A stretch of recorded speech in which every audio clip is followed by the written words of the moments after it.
or if you have a video topic request about absolutely anything, send a donation to the Cash App or follow me on social media. Peace. All right, y'all, I'm back with another Rikers Island story from the king of Rikers Island stories. Okay, now, this story I'm not too proud about, but there was a lesson I learned mentality-wise about this situation.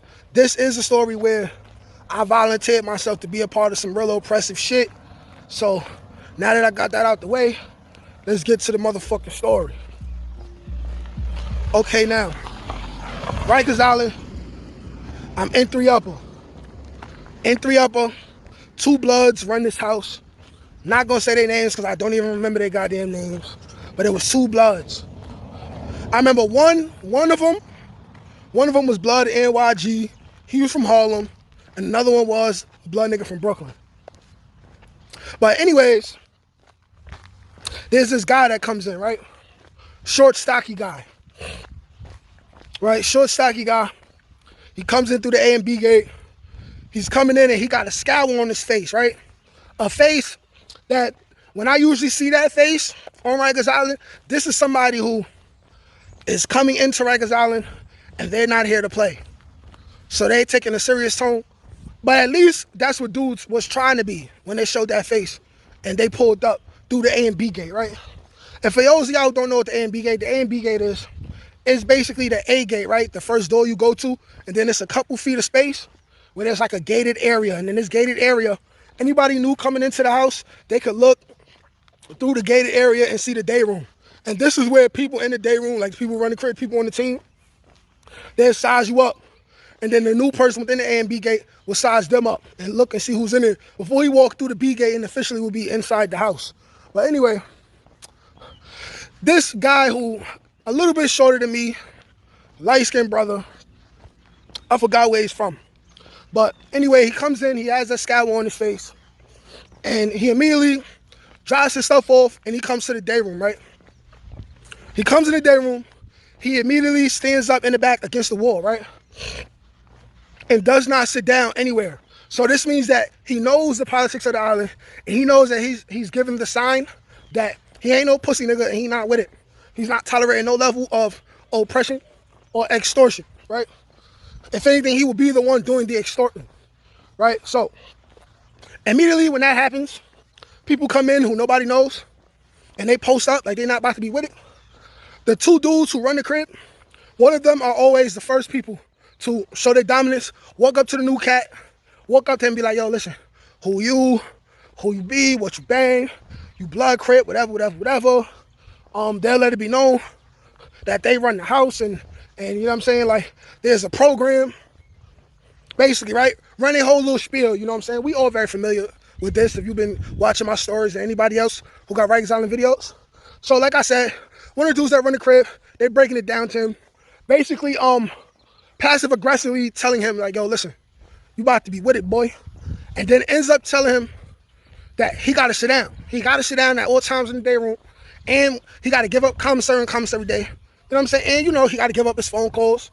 Mind you, for those of y'all who don't know, the phone call is like your mother could have her whole check, put half her check into your account.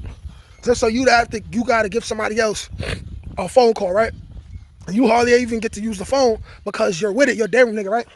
But anyway, while he doing that, while he giving his whole little spiel to the dude or whatever, the dude says, what? Hey, yo, suck my dick. I ain't with nothing, right? Not an uncommon thing to be heard in Rikers Island, you know? That's often said a lot. Half the dudes who say that, they end up really being with it, you know what I'm saying? But this particular situation, I'm like, okay, this dude is tough.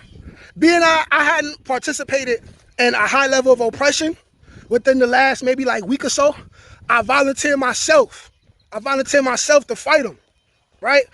Right? Because I remind you in my early videos, I stated how if you're not a gang member, but you still good because you fought for your respect, in order to remain good, you either got to join a gang, which means that you're going to be involved in a whole lot of extra oppression, or you can still maintain the status quo of oppression and volunteer yourself to be oppressive in certain circumstances, right?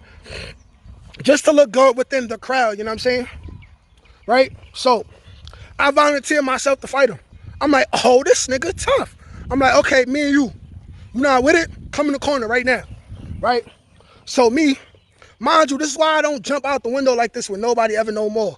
Because when I tell you this nigga hands was real, and initially it looked like it was going to be even, I'm throwing punches, I'm throwing a combo here and there, he throw a combo here and there. This nigga tapped in, it's like he went from base form to Super Saiyan form. Dude started getting serious.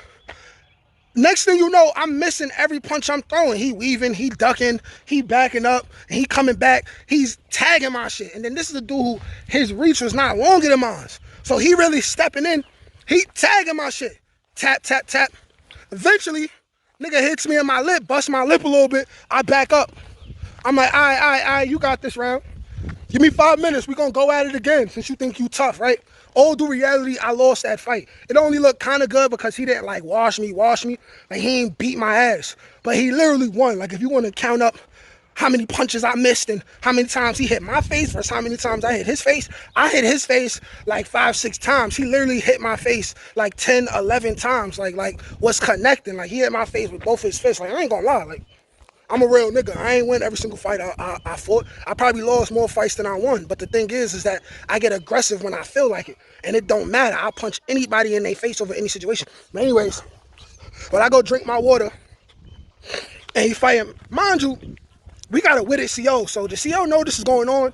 We just brought it out of his sight and we in the corner doing this. So while I'm taking my 5-minute break, a blood dude that's on the team comes now, right? The blood dude that's on the team comes.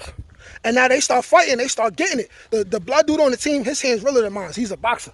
So him and the other dude getting it. They getting it, right? Right? But for some reason, the blood dude on the team, who's a boxer, he slips. He falls on the floor, and then the dude who's not trying to be with it, he gets on top of him, starts spanking him, and then they break it up.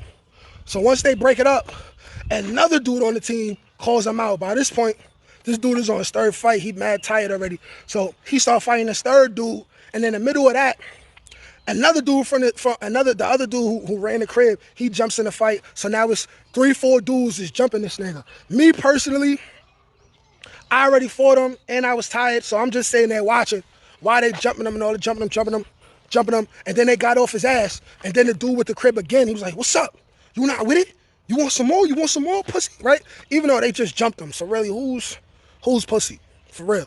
But on Rikers Island, jumping niggas is not considered to be pussy. You know what I'm saying?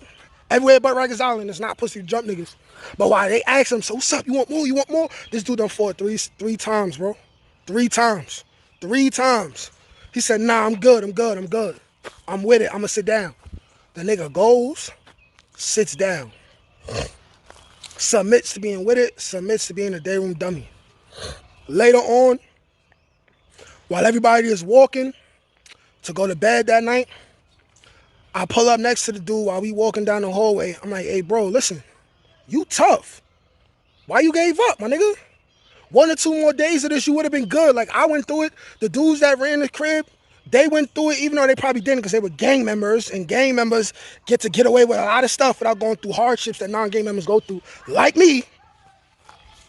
I told him, I'm like, yo, bro, listen, like 1 or 2 more days of this, you would have been good, bro. Like, you fight well, bro. Like, you got a left and a right, my nigga.